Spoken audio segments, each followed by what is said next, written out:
What's up, Facebook? It's Pika here. Monday night, the 20th of November. This is episode 120. And I was lucky to have a day off. I'm really excited about that. It wasn't quite the day that I thought it would be because I ended up rushing around to do some stuff for work anyway, but it's okay. Dropped baby girl off. Did a guest spot for Kamisha RM because she has her Dare to Be You program. The 7-day live series was meant for all of us to collaborate and show you different aspects of our program, the top 7 techniques that we have. But obviously she's going to dig deep once you join the 30-day program. And she is a confidence architect, but her whole point is to actually build you a lifestyle where you can do all these things on a daily basis and therefore create confidence as a lifestyle. So I highly recommend it. I actually enjoyed it. I learned a lot from it. Every time I talk to her, I learn something else about myself. So it's quite unique. Once I was done with that, I actually rushed home to get some notes that I had taken from a colleague of mine. So I sent it to her, and then I started the rest of my calls. I actually had another call on the bus all the way to the point that I got home with Miss Eb Tutor. She's actually a wonderful young lady who has been working really hard on her own business, and she's actually someone I look up to because she does her lives every day without fail. And I enjoy the things that she talks about. She and I vibe on like a different level. The kinds of things she does and talks about, she's able to interview a lot of people, and I've haven't quite figured out how she's built up her network, and eventually I will have one, but for now, suffice it to say that I really do depend on the fact that Crown for Success is such a good network of strong-willed, hungry, capable women who are actually out there trying to make their dreams come true somehow. So that was the second conversation. I actually ended up calling my aunt in Texas for a little while because she's getting older, you guys. I talked to you about her before. Her name, we call her Rasati in our family, and I was very lucky enough for her to pass down her nickname to me, which is actually very, very cool. And yeah, she's getting older.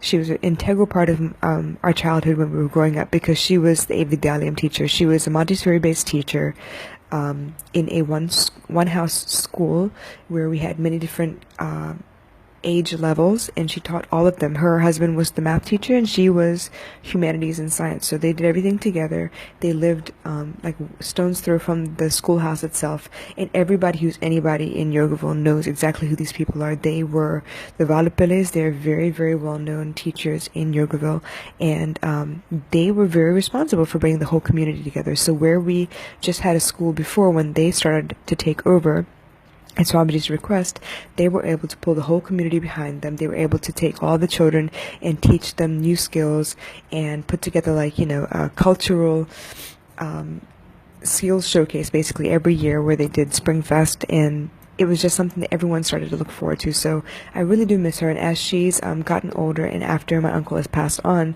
it's almost as if I've been drawn to her further still, and I feel the need to spend more time with her, keep up with her, check in on her, see how she's doing. So, yeah, I tend to talk to her once in the morning and once in the evening, just to see what she's up to, just to see what she's doing. And I really do urge you guys, as your family members get older, please realize that they don't do as much as they used to do, and they do depend on you having time in your busy schedules to kind of just check in on them and say hi and see how they're doing. They do look forward to those interactions. They're not social media savvy like all of us are. They would rather hear your voice. They would rather really catch up with you in person if possible. And if not, just drop them a line. Just call them. It just takes 10-15 minutes, and it will make their entire day. So please, I've lived through both my grandparents passing. I've lived through, I don't know how many countless, family members who are just getting older. Life circumstances have changed a lot, and it really does mean the world to them for you to reach out. So that brings me to my subject for tonight. Actually, I want to talk about reach. In social media, it basically just means, how many people are you able to reach with your content? How many people are engaging with you? How many people see your content? How do you get your information or your message out in front of as many people as possible so you have as much reach as possible?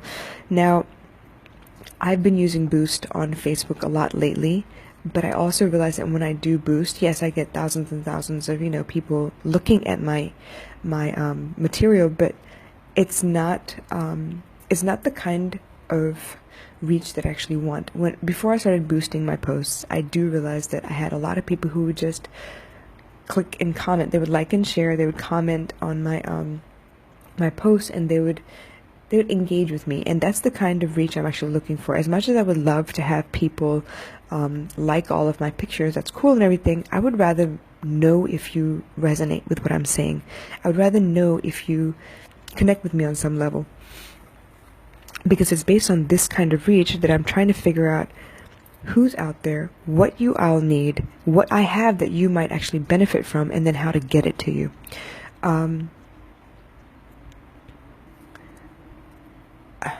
How do I even say this?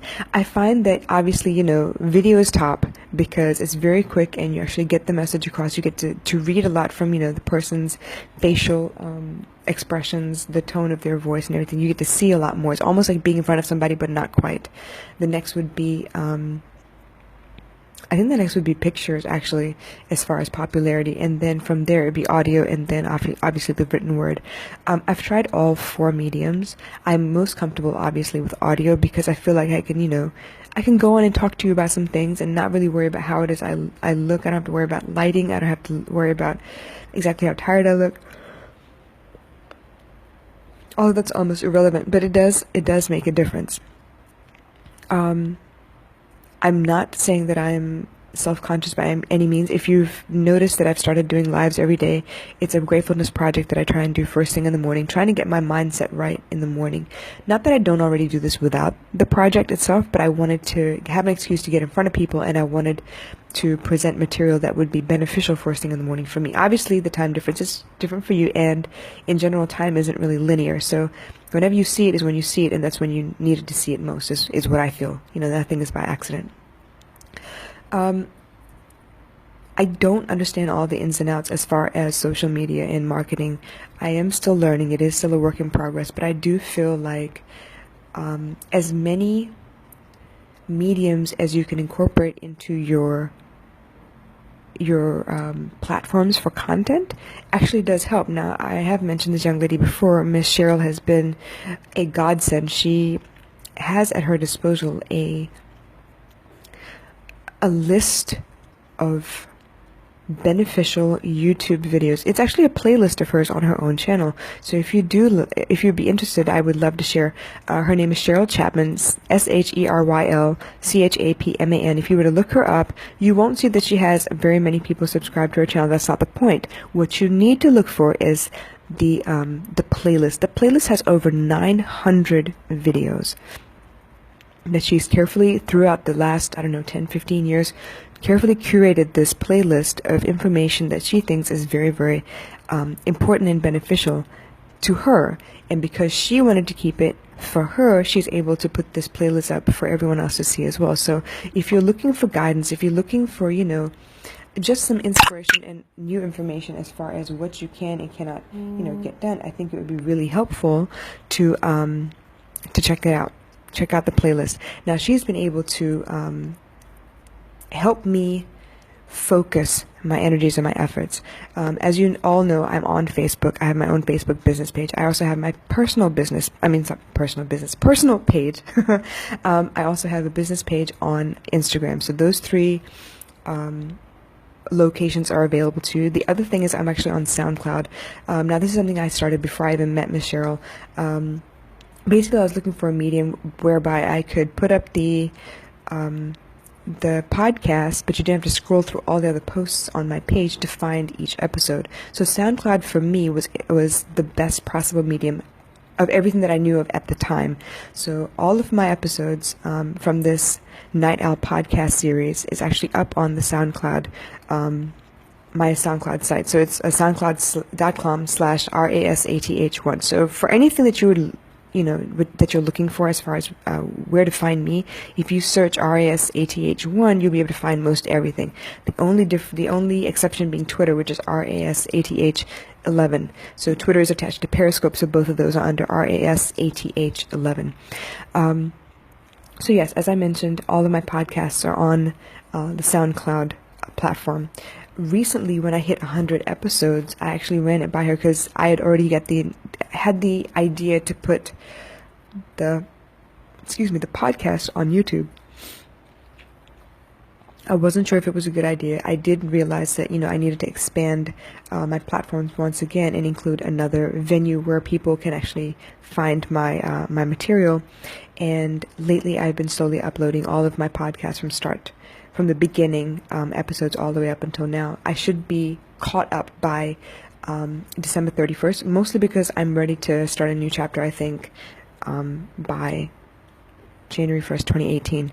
So the other place to find me would be youtube.com/RAS. Well, it's actually not RASATH1 yet because I don't have many subscribers yet. That will actually come eventually, but I am there. If you want to search for me on the YouTube platform, you will actually be able to find the Night Owl podcast series. That's actually saved as a playlist, and it all has the same imagery as on Facebook and on SoundCloud. So the Bitmoji image of me talking about good vibes is basically what you're looking for when you search for my name. So I am expanding my reach. I am expanding where you can find me because I realized through listening to Gary Vee and several other people that it's not enough to be in one on one platform. You have to kind of branch out and be where your audience would be. Obviously, I don't know who all my audience is. A lot of people are still finding me. A lot of people are not sure. I'm not sure where to find the kind of content that I have, and I'm hoping that with this podcast episode, you'll be able to search for me and find me a little bit easier. I am on Snapchat. I don't use it for business as much. It's basically somewhere where my daughter and I kind of just mess around and play with the filters and just have fun. But eventually that will also become a little more geared toward the business and a place where I can try to reach people as well. So yeah, reach being the kind of reach that I want anyway is more engagement based, not so much as followers, not so much likes and shares. It's more engagement based. I would like to be in a position where I can effectively transfer my material from one place to another. Eventually, I will find a way to do my Facebook lives and my Instagram lives at one shot instead of doing one after the other. It's all a matter of trial and error. So the fact is I'm trying, and as I try, I'm learning different things. I'm learning that, this is redundant. Why am I doing this twice? And then I start searching for the solutions that I would need. Obviously, I don't know any of this stuff ahead of time. I kind of have to wing it and figure it out on the way. So I hope this helped. I'm hoping that if you have any suggestions, comments, questions, critiques, criticisms, whatever, please do reach out. I really do appreciate you even taking the time to listen to me. Yeah, I'm going to call it a night. I really do appreciate your time, and I hope you have a wonderful Monday, morning or night, whichever time zone it happens to be for you, and I will catch you again tomorrow, okay? Y'all take care. Bye.